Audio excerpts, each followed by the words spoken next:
Bienvenue. Aujourd'hui, on plonge dans l'univers des jeux mobiles japonais. Et plus particulièrement leur collaboration avec des animes populaires. Oui, un sujet fascinant. On voit ça de plus en plus. Exactement. Alors, on se base sur deux communiqués récents. D'abord, le jeu Battle Royale Knives Out qui s'associe avec l'anime Frieren, Beyond Journey's End. Ah oui, Frieren, gros succès en ce moment. Et ensuite, le jeu Isekai Isekai, un jeu multi-isekai qui lui fait équipe avec la chaîne de magasins Animat. Deux approches assez différentes, on dirait. C'est ça. Notre objectif, c'est de décortiquer un peu ces partenariats, comprendre ce qu'ils nous disent sur le divertissement japonais actuel. Allez, on y va. Allons-y. Commençons par Knives Out, donc. C'est un jeu de NetEase. La collaboration avec Frieren, elle a démarré le 31 mai 2025. Qu'est-ce qui saute aux yeux D'abord, il y a les costumes, évidemment, pour les personnages principaux. Frieren, Fern, Stark et même Himmel. Classique, mais toujours efficace. Oui, mais là où c'est intéressant, c'est le niveau de détail.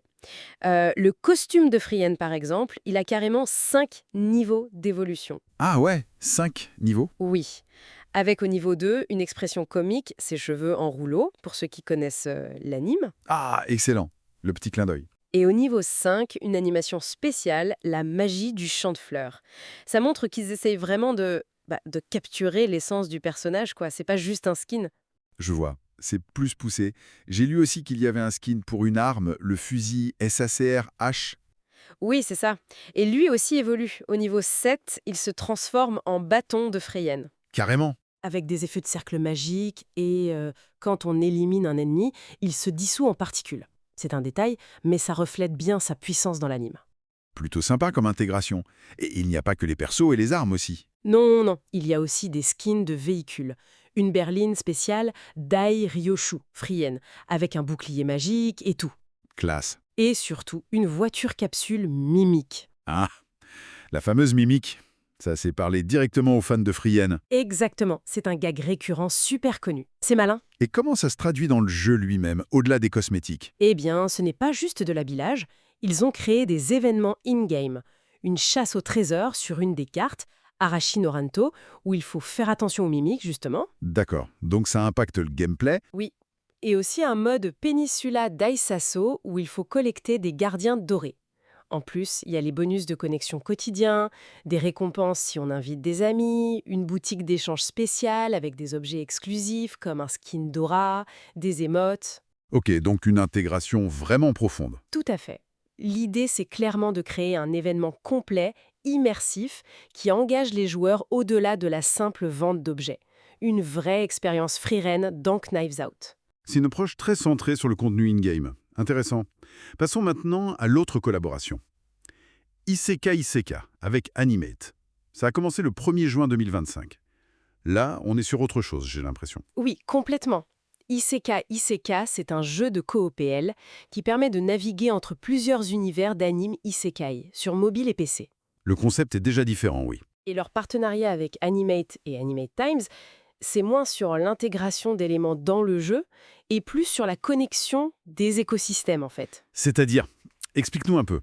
Concrètement, depuis la page d'accueil du jeu, la Tenkai, Oui. les joueurs peuvent accéder directement à la boutique en ligne d'Animate. Ah, d'accord, un lien direct. Oui, et le site compagnon du jeu, Isekai BBS, qui est un peu le forum, le portail d'infos, va proposer des liens vers des pages produits spécifiques d'Animate, mais aussi vers des articles d'Animate Times qui parlent des animes présents dans le jeu. Donc, si je joue et que je suis à fond dans un anime via le jeu, je peux facilement aller acheter les goodies ou lire des news dessus. C'est exactement ça, et l'inverse fonctionne aussi. Animate et Animate Times vont renvoyer vers le jeu LBBS. Malin. Ça crée une sorte de boucle. Voilà. L'objectif affiché, c'est d'améliorer la vie isekai du fan, l'isekai cats comme ils disent, en reliant le monde virtuel du jeu aux activités de fandom plus tangibles, comme collectionner des produits dérivés, s'informer. C'est une approche de service, quoi. C'est intéressant comme stratégie, plus axée sur l'écosystème global du fan. Et ça tombe au moment du lancement de la saison 2 du jeu, c'est ça? Oui, tout à fait. Il commence avec Danmachi, V. Is it wrong to try to pick up girls in a dungeon? V. Et il prévoit 6 titres d'animés populaires pour cette saison. Le timing est sûrement pas anodin. Oui, ça permet de capitaliser sur l'actu de chaque licence au fur et à mesure. Exactement. Bon, si on essaye de synthétiser un peu, on a deux approches de collaboration assez distinctes. D'un côté, Knives Out, Qui mise sur une intégration très profonde, très fidèle, d'un univers d'animé spécifique, Frien, dans son propre gameplay, ses cosmétiques, ses événements. C'est l'immersion avant tout, et de l'autre côté, Isekai, qui lui construit des ponts, des passerelles entre son jeu multilicence et l'écosystème plus large du fandom. La boutique animée, le média Anime Times. C'est plus une approche de plateforme, de hub. mais les deux stratégies exploitent clairement la popularité énorme d'animes comme Frien. On parle de plus de 24 millions de mangas vendus, une saison 2 confirmée. Oui, et la popularité du genre isekai lui-même, qui est un phénomène.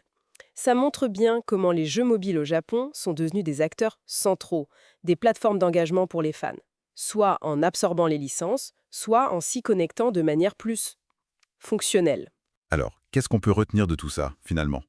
Que l'imbrication entre les jeux et les animes au Japon est de plus en plus sophistiquée. On cherche à créer des expériences toujours plus riches, plus intégrées pour les fans. Que ce soit par l'immersion dans le jeu, comme avec Knives Out et Frien, ou en facilitant l'accès à tout ce qui gravite autour de l'œuvre, comme Isekai et Animate. C'est le reflet d'un marché du divertissement très dynamique qui innove constamment pour maximiser la valeur des franchises populaires sur tous les supports possibles. Et ça nous amène peut-être à une dernière petite réflexion pour nos auditeurs. À mesure que ces activités de fans, virtuelles dans le jeu, et réelles, comme collectionner des goodies, deviennent de plus en plus interconnectées, Oui, hein. comment est-ce que ça pourrait changer à l'avenir la façon dont les fans vivent et expriment leur passion pour leurs histoires et personnages préférés? C'est une question intéressante, je trouve. Tout à fait. Une question à méditer.